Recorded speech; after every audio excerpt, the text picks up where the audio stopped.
Pegue sua Bíblia e abra no livro de Salmos, capítulo 63. Salmo 63. Ó Deus, Tu és o meu Deus forte. Eu te busco ansiosamente. A minha alma tem sede de Ti. Meu corpo te almeja como terra árida, exausta, sem água. Assim, eu te contemplo no santuário para ver a Tua força e a Tua glória. Porque a Tua graça é melhor do que a vida, e os meus lábios te louvam. Assim, cumpre-me de bendizer-te enquanto eu viver. Em Teu nome levanto as mãos. Como de banha e de gordura farta-se a minha alma, e com júbilo nos lábios a minha boca te louva. No meu leito, quando de Ti me recordo, e em Ti medito, durante a vigília da noite.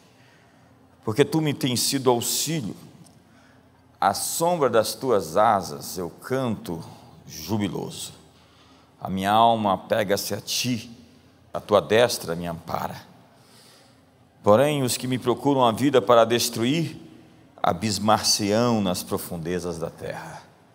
Serão entregues ao poder da espada e virão a ser pasto dos chacais. O rei, porém, se alegra em Deus. Quem por ele jura, gloriar-se-á, pois se tapará a boca dos que proferem mentira. A verdade é que existem mais para aqueles que buscam. E a fome de Deus é o termômetro que revela a temperatura de um cristão. Há pessoas tão cheias de lixo cultural, de ideologias, de ódio, de rancor, de amargura, que não conseguem ter essa fome, esse desejo por mais de Deus. Nós fomos criados para achar completa realização somente nele. Tu nos criaste para Ti, os nossos corações estarão inquietos enquanto não repousarmos em Ti, dizia Agostinho de Hipona. Um pouco antes da sua morte, Jesus disse: aquele que me ama, eu também o amarei e me revelarei a ele. Então, ele promete ser encontrado por todos aqueles que o amam e o buscam. Isaías, o profeta, diz: Tu, Senhor, conservarás em perfeita paz aquele cujo propósito é firme, porque ele confia em Ti. Deus conhece aqueles que creem nele. Deus é atraído por aqueles que estão à sua procura. Há um livro antigo chamado Caçadores de Deus. É a saga, a busca, a jornada de quem está à procura de um encontro. Há um homem na Bíblia que sempre está à procura de Deus. O nome dele é Davi. Ele é esse homem segundo o coração de Deus, cuja Bíblia dá tanto testemunhos, que é o segundo mais citado em toda a Bíblia.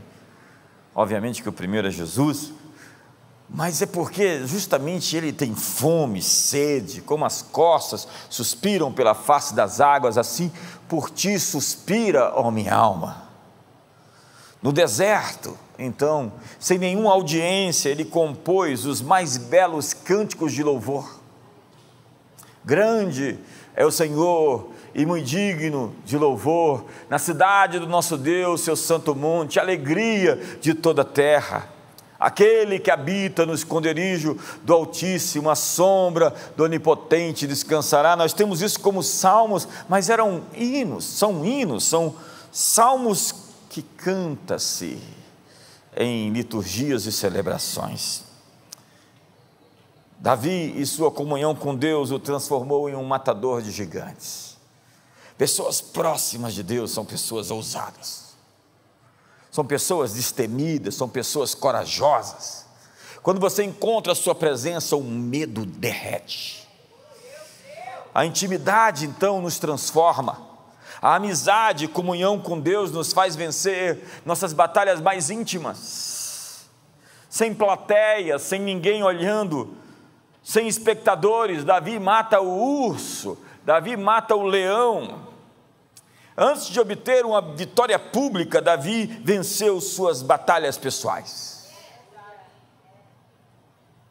Estar com Deus desperta em nós sonhos. Estar com Deus desperta em nós paixões. Estar com Deus desperta em nós estratégias, recompensas. Eu me sinto ativado em sua presença. Porque é na intimidade de Deus que somos libertos a fim de nos tornar nós mesmos. O Salmo 37, verso 7 diz: descanse no Senhor, e aguarde por Ele com paciência. Aguarde por Ele com paciência. A palavra descansar aqui significa fazer uma caminhada de lazer. Descansar em Deus para muita gente pode transmitir uma imagem passiva, letárgica, inativa, mas descansar em Deus se tornou uma desculpa para colocar sobre Deus nossa responsabilidade. Há pessoas que cruzam os braços e dizem: se Deus quiser me tocar, Ele sabe meu endereço. Há pessoas com a vontade flácida, que são incapazes de resistir aos desafios.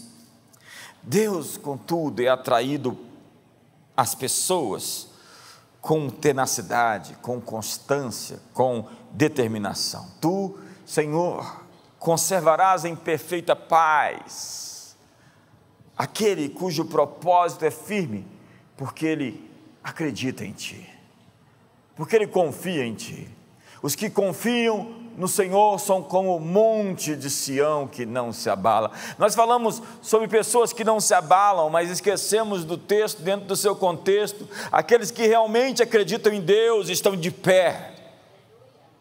Eles não se prostram diante da ansiedade e do medo do futuro. Como diz Jeremias: bendito o homem que confia no Senhor e cuja esperança é o Senhor. Ele não viverá a ansiedade dos tempos e a angústia do momento. Será como árvore plantada junto a ribeiros de água, que dá o seu fruto no seu tempo, cuja folha não seca, não murcha. A palavra hebraica para pacientemente do texto pode também ser traduzida por padecer dor como no parto, ou seja, sofrer com um propósito.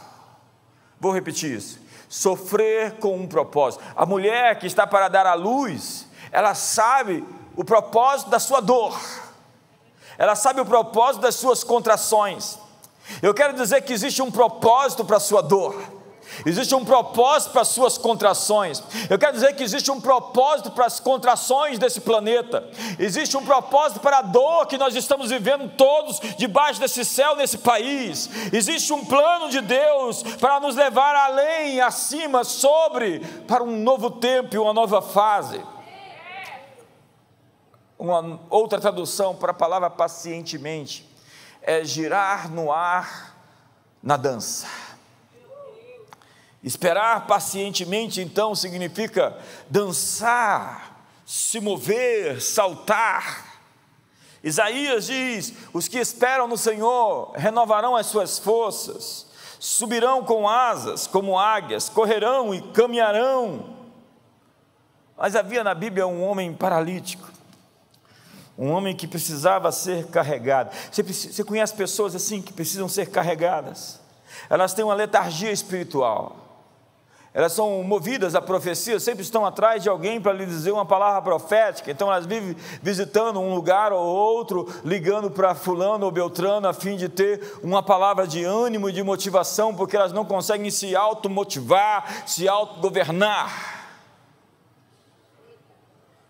Tem algumas pessoas que me fazem sentir como pastor de gado.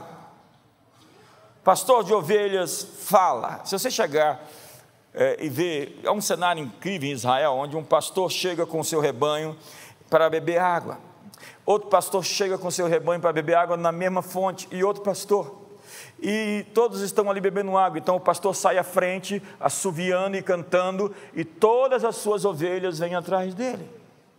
Aquelas que não são ovelhas dele ficam ali, porque a ovelha conhece a voz do seu pastor, disse Jesus. Mas pastor de gado precisa ficar empurrando: eia, vamos, fica atrás, vamos pessoal, vamos lá turma, vamos embora. A Bíblia diz: não seja como o cavalo ou a mula, que só com freios e cabrestos te obedecem.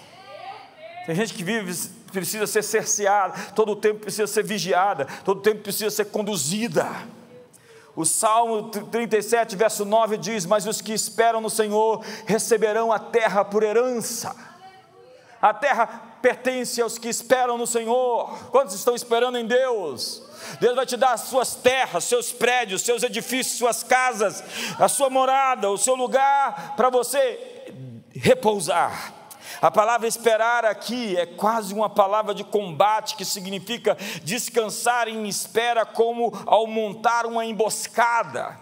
É alguém que está em campana, que está de vigia, pronto para o avanço. Trata-se de uma ansiosa busca que exige disciplina e concentração intensa. Deus promete ser encontrado de nós se o buscarmos de todo o coração. Aquele que me ama, eu o amarei, e virei e me revelarei a ele. Quem deseja conhecer os caminhos de Deus, diz a Bíblia, os acharás. Se você quer saber acerca da doutrina, se fala por mim ou se fala por outro, você saberá, se você tiver o coração reto. A mulher do fluxo hemorrágico tinha 12 anos de busca, sofrendo, com dor, gastou todo o seu dinheiro, mas ela foi capaz de atravessar a multidão, quebrar o protocolo social. Ela estava fraca, mas ela montou uma campana, e ela achou Deus, ela encontrou Deus, ela emboscou Deus, e Jesus disse: quem me tocou? Nós dizemos que Deus está no nosso encalço, mas nós estamos no seu encalço. Deus ama esse tipo de atitude, de gente que se agarra a Ele, cuja única esperança é Ele, e aguarde até que chegue a resposta, que disse: não me demoverei daqui, não sairei da fortaleza, por-me-ei na torre de vigia, dali não sairei até que tenha uma resposta à minha demanda, não te deixarei enquanto não me abençoares, disse Jacó ao anjo. O anjo disse: deixa eu ir embora. Não, agora eu não te solto. Mas há tanta gente flácida que diz: eu vou desviar por causa daquilo, vou sair da igreja por causa disso, eu não estou contente demais, porque a sua busca é flácida, ela é tímida, ela é superficial, você está na margem, na marginalidade da fé. Se você soubesse buscar Deus de fato, com todo o seu coração, você o encontraria em todas as suas necessidades, você seria suprido, como diz o salmista: bem nenhum falta àqueles que o buscam. Então, Deus, eu não te solto. Jacó tem uma sentença de morte, seu irmão está o esperando, Esaú com 400 cavaleiros, jurado de morte. Então ele fica sozinho, faz passar tudo e todos, e começa a sua luta de uma madrugada inteira. Eu já vi chaves virar numa madrugada inteira de oração. Eu sei o que é passar uma madrugada em oração, em busca de algo objetivo, como Daniel, que estava jurado de morte por Nabucodonosor. Se você não trouxer para mim o sonho e a sua interpretação, certamente morrereis. Então os sábios da Babilônia dizem: me dá o sonho, que nós te daremos a interpretação. E o rei, o tirano, o déspota Nabucodonosor diz: eu quero o sonho e quero a sua interpretação, porque vocês estão querendo me enganar. Então Daniel vai à busca de Deus, e fica claro da noite, sabendo que se amanhã ele não tivesse o sonho, ele iria morrer com todos os seus amigos. E de manhã bem cedo ele traz a revelação do sonho e a sua interpretação. E assim sua vida foi salva, como a de Jacó. Não te deixarei ir, a não ser que me abençoes. É como Eliseu, que passa 22 anos seguindo Elias como seu assistente. 22 anos como assistente, seguindo um homem difícil. Pensa num sujeito difícil, era Elias. E ainda fala assim: fica aqui que eu vou para ali. Tipo, dispensa, fica ali, não quero que você vá comigo. Não te deixarei tão certo como vive o Senhor. E fica na cola do profeta. Então fica aqui em Betel que eu vou para Jericó. É lá em Jericó que eu vou estar com o Senhor. E de repente fica aqui em Jericó que eu vou para ali para o Jordão. Eu vou estar no Jordão depois que passa o Jordão. Depois de toda a sua trajetória ele pode dizer: pede-me agora o que você quer. E o pedido dele é incrível. Ele não perde de vista o profeta. Ele é como uma sombra para Eliseu. De Gilgal, de Betel, de Jericó, atravessam o Jordão. Pede-me o que quiser. Então ele diz: faze-me o principal herdeiro do teu espírito profético. Eu quero a unção dobrada que está sobre você, porque a unção dobrada é para o primogênito. A dupla porção é para o primogênito. E a resposta era simples, porém o teste era difícil. Coisa difícil pedistes, disse Elias, mas se me vires quando for tomado de ti, assim se te fará, porém se não me vires, não se fará.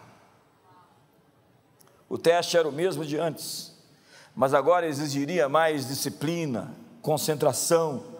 A palavra é: não tires os olhos do profeta nem um segundo. Hoje há muita gente distraída querendo as melhores bênçãos de Deus. Eu creio que existem oportunidades chegando a toda hora, existem milhares de oportunidades que estão passando sobre nós. Eu creio num mundo de abundância, onde oportunidades ímpares estão chegando toda hora. Mas também creio que existem muitas pessoas desatentas e despreparadas para a bênção dobrada.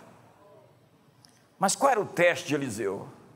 O compromisso de Eliseu era observar Elias, era não tirar os olhos do profeta. Se você me ver quando eu subir, se você continuar olhando para mim quando eu subir, você vai ter o que você pediu. O que apareceria então para tirar a atenção de Eliseu de Elias? O verso 11 do capítulo 2 de 2 Reis diz: e sucedeu que indo eles andando e falando, eis que um carro de fogo, com cavalos de fogo, os separou um do outro, e Elias subiu ao céu num redemoinho. Uma carruagem de fogo chama muita atenção. Atividades no céu invadiram a atmosfera, dons espetaculares, visão de anjos. Muitos têm falhado nesse teste, manter o coração firme em Deus mesmo diante das suas maravilhas. Muitos se perdem nos aplausos, muitos se perdem na fama, outros se perdem no glamour, nos elogios. Tem gente que pega um pouquinho de fama e já altera.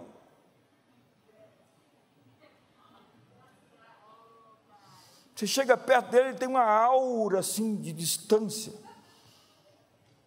Muita gente tem fracassado em usar o que Deus lhe deu com integridade. Muitos receberam uma maravilhosa unção e depois disso foram derrotados pelos seus próprios dons, vítimas da própria unção. O meu amigo Cote diz: tem gente que é destruído pela sua própria unção. A medida maior de unção só virá quando passarmos pelo teste da disciplina, do foco, da objetividade. Eliseu manteve os olhos na sua missão, e a Bíblia diz: o que vendo Eliseu clamou: meu pai, carros de Israel e seus cavaleiros, e nunca mais o viu, e pegando as suas vestes, rasgou-as em duas partes. Você não pode ter a capa do profeta enquanto desejar manter a sua própria capa. Como diz Hebreus, que o segredo é manter os olhos fixos no Mestre. Portanto, nós também estamos rodeados de uma grande nuvem de testemunhas. Deixemos todo embaraço. Eu vim aqui lhe dizer uma coisa: deixe todo embaraço. O que te impede de servir a Deus, o que te impede de ser fiel a Deus, o que te impede de colocar a Deus em primeiro lugar na sua vida, deixe todo embaraço e o pecado que tão perto nos rodeia, e corramos, é uma palavra forte, corramos, se apresse em segui-lo com paciência a carreira que nos está proposta, olhando para Jesus, o autor e consumador da fé, o qual pelo gozo que lhe estava proposto, suportou a cruz, desprezando a afronta e sentando-se à destra do trono de Deus. Olha que palavra, desprezando a afronta. Tem muita gente prestando atenção nas afrontas. Você tem que dizer assim, um basta, não estou nem aí. Enquanto você for sensível demais às outras vozes que querem lhe distrair, as ofensas, as afrontas, você vai ficar titubeando, reticente no caminho, olhando para os lados, tentando responder. É por isso que Jesus disse: quando você for, não olha para o lado, não cumprimenta ninguém no caminho, simplesmente vai. Jesus não tirou os seus olhos do Pai. Nada pôde distraí-lo do seu propósito. Quando Pedro quis intimidá-lo, colocando na parede, dizendo: isso não vai te acontecer de modo nenhum, ele diz: para trás de mim, Satanás. Ele soube ser mal educado com aqueles que quiseram lhe tirar do caminho. Parece que o nosso cristianismo hoje nos isenta de ser firmes e duros, porque a gente tem um Jesus que é Papai Noel, que é um bicho de pelúcia que fizeram do leão de Judá. Olhe para a Bíblia e veja Jesus. Parece que ser cristão hoje é ser bem assim, tipo o mestre dos magos. Veja as vezes que Jesus se destemperou na Bíblia com tudo aquilo que era injusto. A Bíblia diz: a ira de Deus se manifesta do céu contra toda injustiça. Estar de pé contra a injustiça é um ato de amor.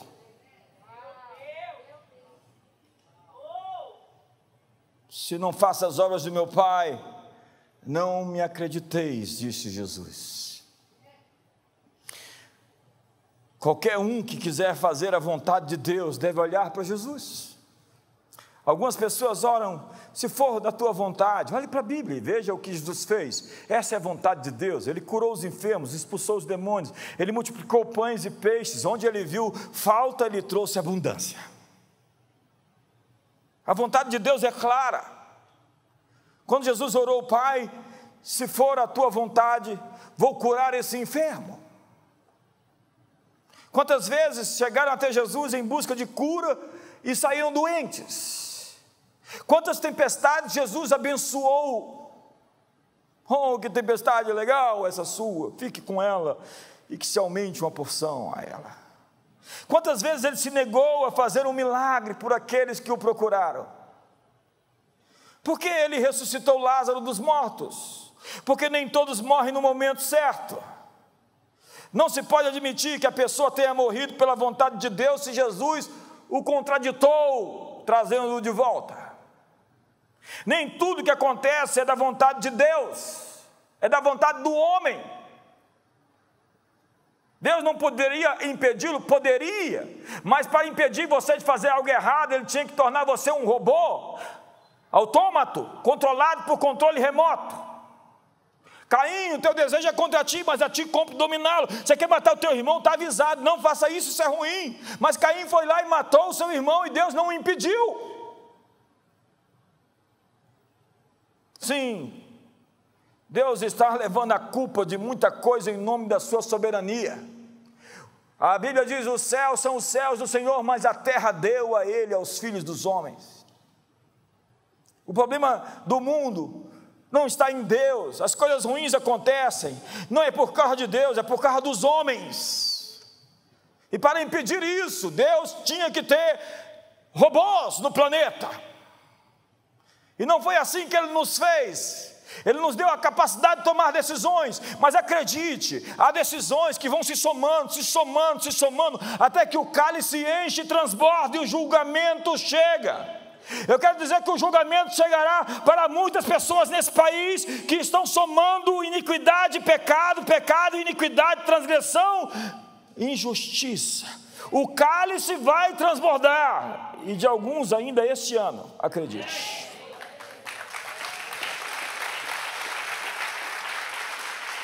É verdade, Deus pode usar a tragédia para a sua glória, mas não significa que sua capacidade de consertar as coisas justifique que as coisas que se quebraram pela sua vontade. Deus não é autor do mal. A vontade de Deus é perfeitamente vista na pessoa de Jesus Cristo. Ninguém que veio até Ele foi mandado embora. O que vem a mim, de maneira nenhuma lançarei fora. Se não faço as obras de meu Pai, não me acrediteis, creia pelo menos nas obras. Nós sempre refletimos a natureza do mundo, que estamos mais conscientes. O que você está consciente é liberado como uma atmosfera, na atmosfera como uma fragrância. Se você ficar impressionado com os demônios, é isso que você irá transmitir às pessoas. Tem gente tão assustada, e se você não está assustada com elas, você é um negacionista, um irresponsável. Você precisa ficar assim, arrancando os cabelos da cabeça, para tentar trazer algum conforto para aqueles que também estão desesperados. Há pessoas de enfatizar o que deu errado, o que está dando errado, elas só têm notícias ruins. Elas têm uma consciência voltada para problemas, uma consciência sobre o poder do mal, elas acreditam nas crises e nas calamidades. Acreditar em mentiras torna um diabo impotente em alguém poderoso, porque o medo é a fé no poder do inimigo, é a fé no reino inferior. Você vai perder os seus sonhos se você permitir que o seu medo cresça mais que a sua fé. É o que diz Dennis Silk. O mundo está clamando por pessoas que estão corajosamente perseguindo seus sonhos e mostrar o que de fato é possível. Mas existe um avivamento sobre você. Nossa tarefa nunca foi sobre o que nós podemos fazer para Deus, mas o que Deus pode fazer através de nós. E é Bill Johnson quem diz: eu não vou abaixar o padrão da Bíblia para o meu nível de experiência, eu vou levar o meu nível de experiência ao padrão da Bíblia. Crede ao menos nas obras. Quando Jesus usa especificamente a expressão boas obras, ele se refere aos milagres, e não a da cesta básica para as pessoas, e nós fazemos isso, e são obras. Mas bom seria se ativássemos as pessoas de maneira que elas pudessem se sustentar.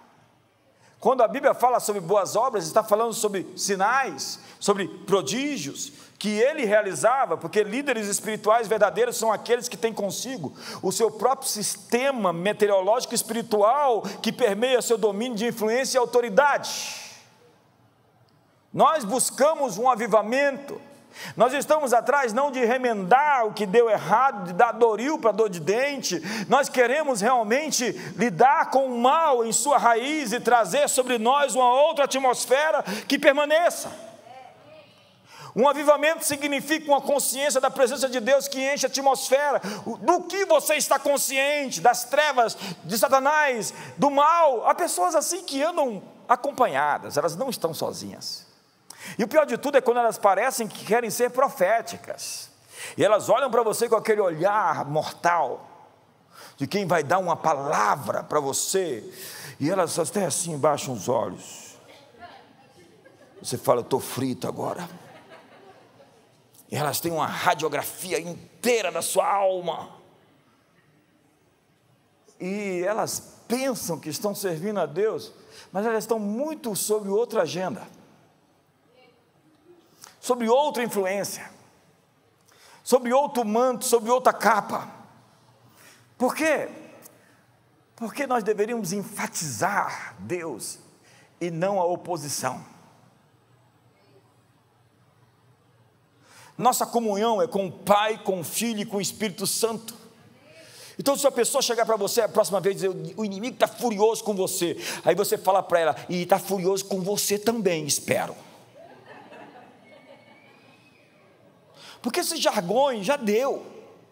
Você tem um estreito também, um estreito. A Bíblia diz que eu já entrei pelo caminho estreito, porque largo é o caminho que conduz à perdição eterna, aleluia. Tem que acabar com esses jargões. O cara, para ser profeta, precisa sim ser um extraterrestre, assim, tipo, incorporar uma coisa. É preciso que se dê destaque à presença de Deus. Como as águas cobrem o mar, eu encherei a terra com conhecimento da minha glória. Está ruim, mas Deus prometeu que irá nos visitar outra vez. Está ruim, Deus prometeu que nós não estamos sozinhos. Está ruim, Deus não nos disse que ia nos levar embora. Não rogo para que os tire do mundo, mas para que os livre do mal.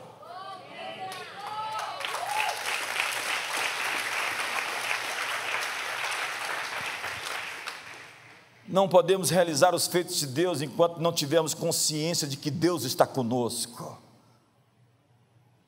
Deus está conosco. Emanuel é Deus conosco. Davi disse: ainda que eu andasse pelo vale da sombra da morte, eu não temeria, porque tu estás comigo. A ênfase, o ponto da questão, o início e a conclusão é: tu estás comigo. O Salmo 16, verso 8 diz: o Senhor, tenho sempre a minha presença, estando Ele à minha direita, não serei abalado. O verso 11 diz: tu me farás ver os caminhos da vida. Na tua presença há plenitude de alegria, na tua destra delícias perpetuamente. Moisés, indagado por Deus, enviado por Deus para o Egito, disse: quem sou eu para apresentar-me a Faraó e tirar os israelitas do Egito? Ele perguntou para Deus: quem sou eu? E Deus diz: não se preocupe, eu estarei com você. Deus diz: você é o homem com quem eu vou, Moisés. Você irá tirar o povo do Egito e eu estarei com você. Quem é você não tem importância. Importância é que eu estarei com você. A importância de tudo na vida é se Deus estará comigo ou não. A importância é se Deus irá comigo e fará comigo aquilo que eu for fazer. Porque se Ele for comigo, está garantido. Josué, vai lá e entra na terra. Não tenha medo, porque não te mandei eu. Ser forte e corajoso, não temas, nem te espantes, porque o Senhor teu Deus é contigo por onde quer que andares. Josué, vai lá e limpa a terra. Tem 7 nações, os inimigos são maiores, eles são grandes, eles são poderosos, você não dá conta sozinho, mas eu estarei contigo por onde quer que andares. Os seus desafios são maiores do que você, Josué. Desafios gigantes estão à sua frente, mas eu estarei contigo para desapossar a terra, para matar gigantes, para fazer proezas, para fazer sinais, para constituir família, para ter filhos, para abrir empresas, para vencer esse momento. Simplesmente vence esse momento. Eu tenho algo depois dessas cortinas, eu tenho um outro horizonte para você, eu estou pintando uma realidade para você, e você vai se alegrar ao vê-la.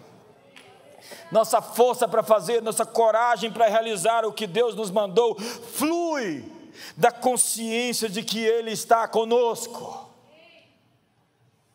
Deus está ao meu lado como um poderoso guerreiro, disse Jeremias. Quem consegue profetizar na Babilônia naquele dia, quando o povo foi levado cativo, e em Jerusalém as coisas estão se acabando, se derretendo, se desconfigurando diante dos olhos do profeta, mas ele tem consciência de que não está sozinho. Como disse Jesus: eu vos enviarei o Espírito da verdade, que o mundo não pode receber, porque não o vê, nem o conhece, mas vós o conheceis, porque Ele habita convosco e estará em vós. Onde estiverem 2 ou 3 reunidos em meu nome, ali estou no meio deles. O diabo sabe que nós juntos somos absolutamente poderosos. essa sinergia que multiplica e é capaz de promover mudanças radicais no mundo. Eis que estou convosco todos os dias, até a consumação do século. Porque ele tem dito, Hebreus 13, de maneira alguma te deixarei, nunca jamais te abandonarei. Como disse o profeta Isaías, acaso pode uma mulher esquecer-se do filho que ainda mama, de sorte que não se compadeça dos filhos do seu ventre? Mas ainda que esta viesse a se esquecer dele, eu todavia não me esquecerei de ti. Emanuel é Deus conosco. A minha pergunta é: quando vamos ouvir dizer que o céu invadiu a nossa cidade? Quando vamos ouvir dizer que o céu está presente no Brasil? Sim, senhoras e senhores, existe mais para aqueles que o buscam. Existe mais de Deus à disposição daqueles que desejam mais da sua face. O resultado, então, de apegar-se a Deus, fica registrado nos versos seguintes. Verso número 8 diz: minha alma pega-se a ti, a tua destra me ampara. Porém os que me procuram a vida para destruir, abismar-se-ão nas profundezas da terra.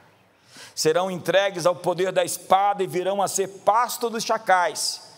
O rei, porém, se alegra em Deus. Quem por ele jura, gloriar-se-á, pois se tapará a boca dos que proferem mentira. Vamos repetir essa última frase: pois se tapará a boca dos que proferem mentira. Vamos mais uma vez: pois se tapará a boca dos que proferem mentira. Mais uma vez: pois se tapará a boca dos que proferem mentira. Fique de pé.